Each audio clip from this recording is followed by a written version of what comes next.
大家好，我是一彤。接下来给大家介绍的是2015年的最新款的17寸雷蛇凌刃专业版。它侧面的宽度呢是27.7厘米。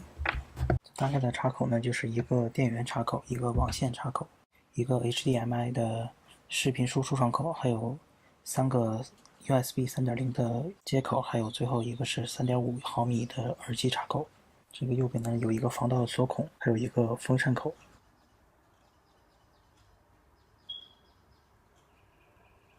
它的厚度呢是2.24厘米，比2011款的苹果的 MacBook Pro 呢还要稍微薄了一点点。它的长度呢是42.7厘米。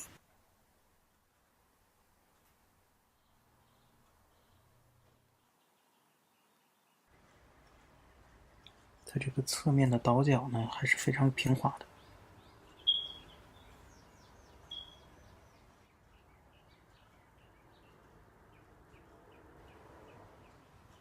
在这个呼吸灯呢，就是在没电的状况下就会显示为红色，在待机状态下的话就会有白色的灯光在闪烁。你当合上的这一刹那呢，它会有绿色的灯光在闪烁。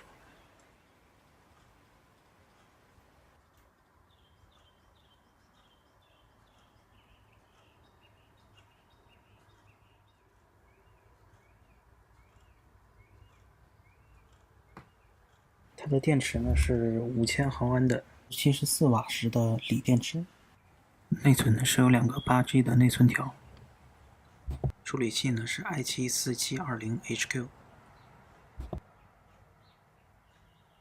屏幕是17.3英寸的全高清显示屏幕，宽高比呢是16:9，分辨率呢是1920×1080。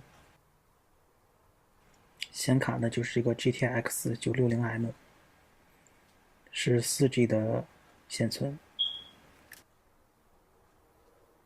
它现在有2个硬盘区，左边呢放置的就是一个 SSD 的 128GB 的固态硬盘，右边放置的是500GB 的一个机械硬盘。它本身这个触控板的位置呢跟正常的电脑不太一样，正常电脑呢一般都是立于这个整个机体的中心下方，而它呢是跟键盘区在一起，在正右方。手指滑动呢会有这个绿色的轨迹在显示。把灯光调节到最低的情况下呢，这个键盘的灯光是没有，小屏数还能显示微弱的显示一点图像。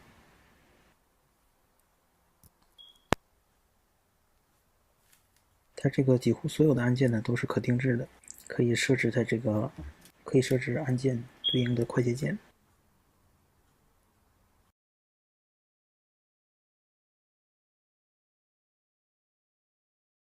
它这个触控板的显示屏呢是14.05英寸的 LCD 显示屏。这款触控板呢底下呢也有一个正常的触控板的一个左键和右键是分别独立的。上边呢就有10个是可定制的这个按键，手感呢还是不错的。现在就介绍一下它接下来的几个程序。第一个呢就是这个 YouTube， 相当于这个最大的视频网站。接下来是这个 Facebook 和推特这2个比较大的社交网站，还有一个 Gmail， 就是谷歌旗下的这款邮件软件。本身呢还有一个时钟软件，可以记录当前的时间，还可以当秒表来分段计时。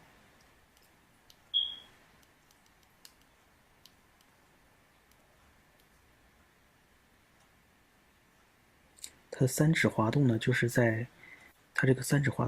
让你在10个可定制的键盘区域之间来回选择。网页浏览器呢是可以看视频和浏览网页的，但是这个卡顿的现象呢非常严重。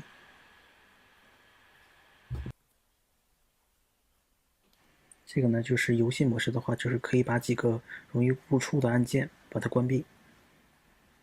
比如切换窗口了，或者关闭屏幕、关闭游戏了。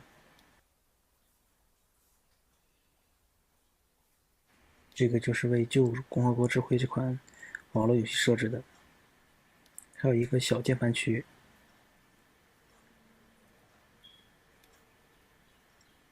还有一个数字键盘区。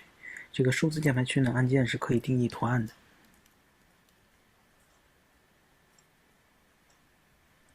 但是它这个3指滑动呢，其实这个触感不是很好，10次能有8次的效果不是很明显。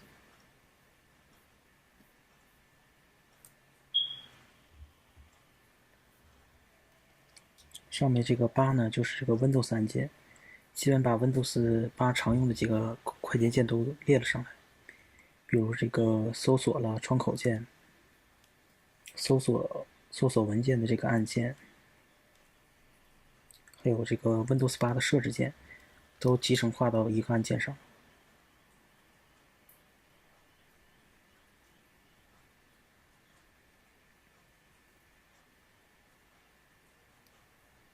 这个功能还是比较实用的。接下来呢，这个是一个屏幕截图的软件，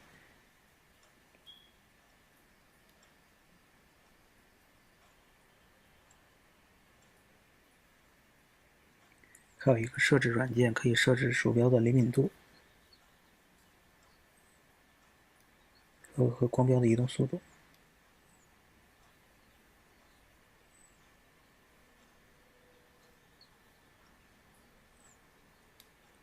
还有一个这个是为 CF 专门定制的这款程序，但是基本上它对应的这个几个按键就相当于它几个快捷键吧。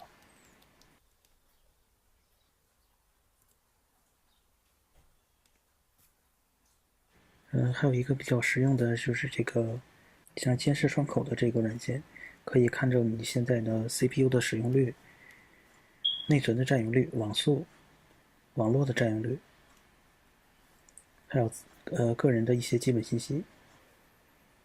这个呢就是手柄的程序，可以把这个小键盘当做一个手柄来使用。可惜感觉这个用处不是很大，起码它手感不是很好。这是为玛雅这个3D 软件专门定制的，但主要这个软件定制的话，还是它几个快捷键，其实键盘也可以使用。这款呢，就是这个为视频编辑软件设置的这个快捷键。接下来这个就是为 Photoshop 这个编辑图片的软件设置的快捷键，但需要进行远程遥控。这个的话就是一个媒体的播放键，这个就是为 CS 网络版定制的。还有一个国内的是一个腾讯微博，但是不知道为什么可能没有登录上去，可能是程序内部出错了。还有是 QQ 邮箱，QQ 邮箱效果还是很好的。还有这个腾讯的还有这个新浪微博，这样一个普通手机的显示效果。优酷呢，就是直接登录它自己的官方网站，但不是手机模式，显示效果是正常的网页模式。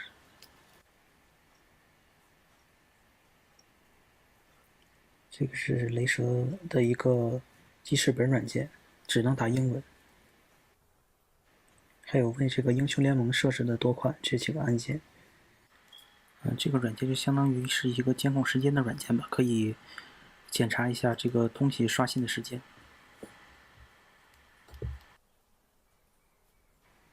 还有一款是为选择角色类定制的。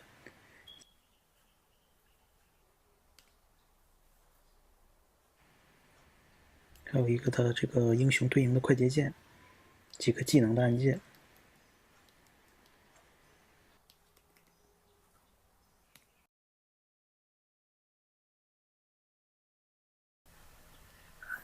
接下来呢就介绍一下这个雷蛇云的使用。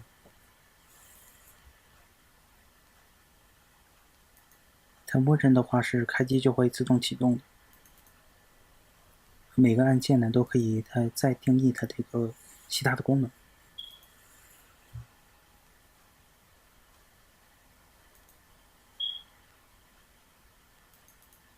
即使空格和回车的话，都可以自定义这个按键的功能。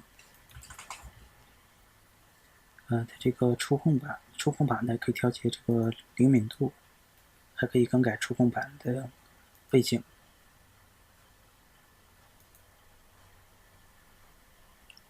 任意图片大小都可以。上面这个10个实体按键呢，也可以自定义它这个图标。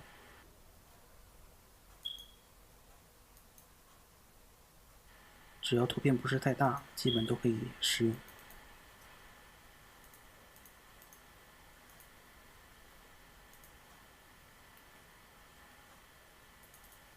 随便选一张很大的图，你可以放大缩小，选择局部的图片作为它这个图标。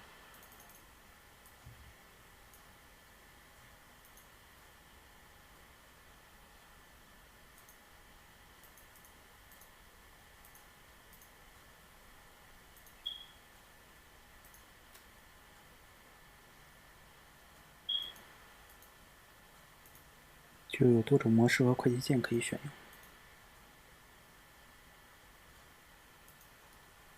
还可以定义这个键盘灯的亮度大小。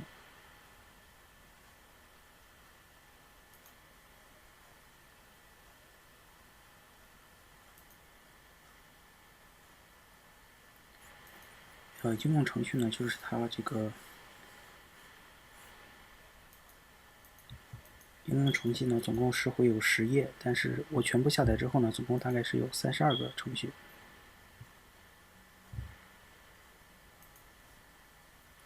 可以自定义红，或者看着你这个键盘的延迟情况。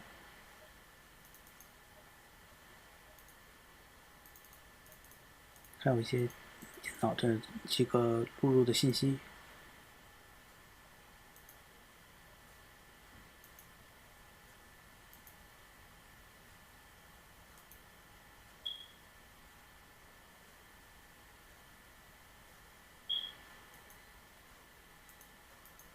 建议的话是把这个模式调成为离线模式，因为上线模式的话，每次启动的话都会自动更新这个云装置，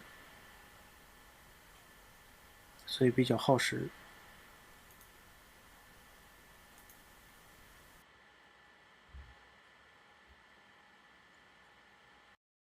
上面这个电源键的呼吸灯呢，还是很好看的。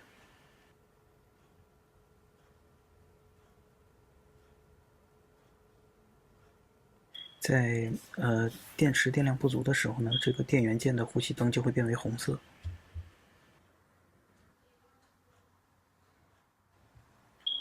最后做一个总结嘛，就先说说凌刃的外观呢，我不敢说它是最好看的笔记本，但是起码呢，我觉得它算是最好看的之一。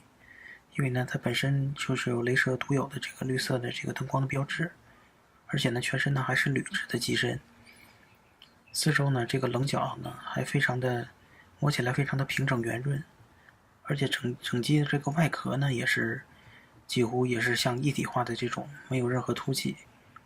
而且最重要的呢是呢，它的这个厚度呢只有2.24厘米。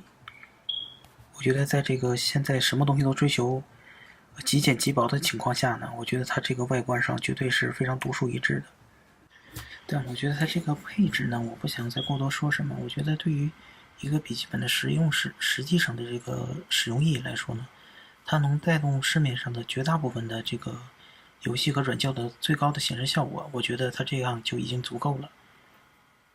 但最想说的呢，还是说它这个最有特点的这个带屏幕的和自定义程序的触控板。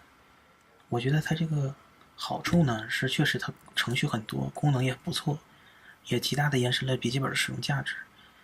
但是我觉得它本身优化的效果来说，只能用差来形容。因为这个触控板上方的这个可自定义的这个10个按键呢，经常呢会出现无响应或者响应非常慢的状态，而且还有触控板区也是偶尔出现无响应或者这个鼠标乱飘的情况。